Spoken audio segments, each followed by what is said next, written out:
A ship was in a serious storm and in grave distress. The passengers were alarmed. One of them finally, against orders, went up to the deck and made his way to the pilot house. The pilot was at the wheel, but seeing the man was greatly frightened, he gave him a reassuring smile. Returning to the other passengers, the man said, "I have seen the face of the pilot. He smiled. All is well." I have seen the face of the pilot. He smiled. All is well. That can be the phrase on which the story of the Transfiguration is based on. Jesus took Peter, James, and John to the top of the mountain. And there Jesus was changed, transfigured into a white glow that could never be duplicated on earth. And along with this came two people out of the history, Elijah and Moses. The three disciples did not know what to make of this situation, but impulsive Peter let us build three dwellings, three monuments to this great occasion. Let us stay here and relish in the moment. And then a voice said to them, "This is my son, my chosen. Listen to him." Just as they seemed not to be able to comprehend anymore, everything was gone. Then Jesus told them to follow him down the mountain and not to tell anyone of this experience. Peter, James, and John could have thought to themselves, "We have seen the face of the pilot. He smiled. All is well." They saw the glory of God through Jesus, Moses, and Elijah. They had heard the voice of God as he spoke on that mountain.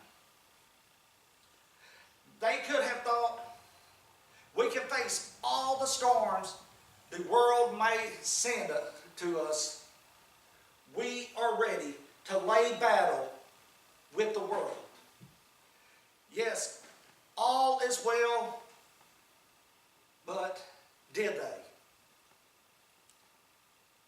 Their first impulse was to stay on the mountaintop with all its majesty and glory. Their first impulse was to stay where they were. Their first impulse was to stay in this glory, to stay put, to not leave the mountain. Now, friends, we all have had mountaintop experiences. Times when we have felt like we were on top of the world. Perhaps you had a mountaintop experience when your children were born, when you were married, when you received a special blessing from God. Maybe your mountaintop experience occurred as you sit quietly in prayer, basking in the presence of God. Maybe God has brought you to a mountaintop where you felt God was so close that you could almost reach out and touch him. A time when you saw the face of the pilot and all was well.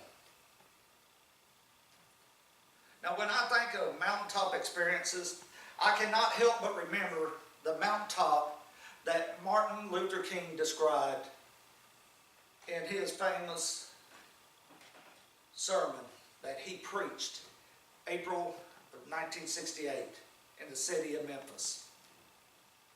The sermon was entitled, "I See the Promised Land." Dr. King said that he had peace that he did not worry about anything. He had been to the mountaintop with God. He had no fear of the world. For my eyes have seen the glory of the coming of the Lord. The next day, Dr. Martin Luther King Jr. was shot. But that night, when he preached, he was ready to face his destiny.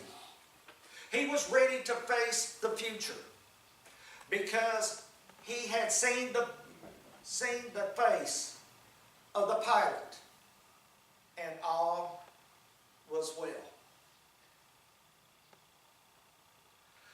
The mountaintop experience for the three disciples was glorious. They wanted to stay and take in all they had seen, all they had heard.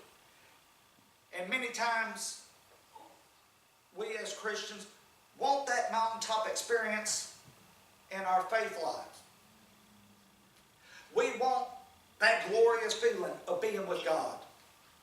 Some even demand it. And sadly, others try to make those who do not have that experience feel guilty. We like the highs. We shun the lows. Some feel that if their lives or the lives of those around them are not always glorious, something is wrong with their faith. But Jesus did not see it that way. After the experience on the mountaintop, what did Jesus do? He went down the mountain and set his face towards Jerusalem, towards the cross. Jesus understood the need for the mountaintop, but the real work is in the valley. The real work is in the depths of the human condition of sin.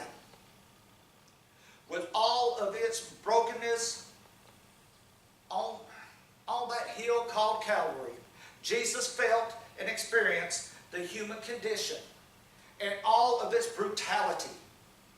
He knew the depths of suffering, of human suffering, of our suffering. He knew the anguish. He knew the despair that life gives us at times. He knew and felt it all on that cross.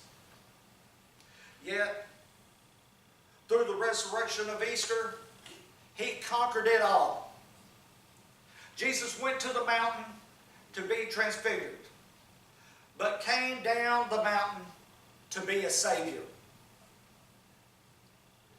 He calls us to have a relationship with him, and then to come down into the human condition, to minister to those around us with love and compassion.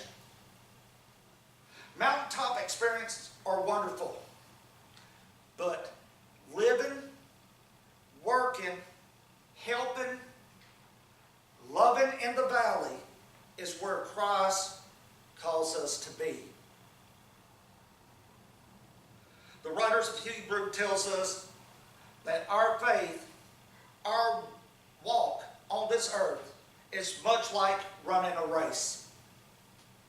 And friends, this race is more of a marathon than a sprint. We are in for the long haul, and perseverance is required to reach the end. There will be times when the wind is at your back, when you are running well. There will be other times when you stumble and fall. There will be times when you grow weary and you do not feel like running at all. The writers go on to inform us that we are surrounded by a great throng of witnesses who are cheering us on. Who is in that crowd watching us, cheering us on? They include those that have been faithful, those that have already finished the race.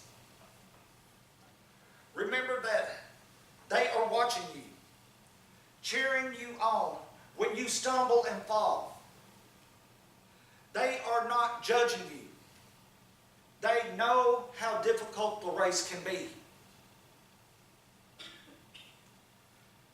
You know, you have to kind of be moved by the Olympic marathon runners, especially those who collapse as they cross the finish line, because they have given it all. We must each decide how we are going to finish this race of life.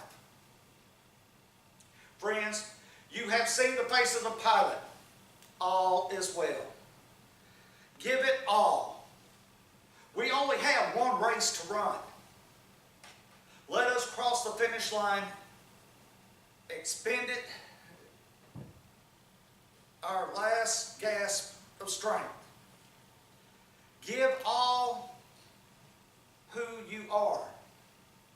Empty yourself. And as you cross that finish line of life, finish knowing you had no more to give.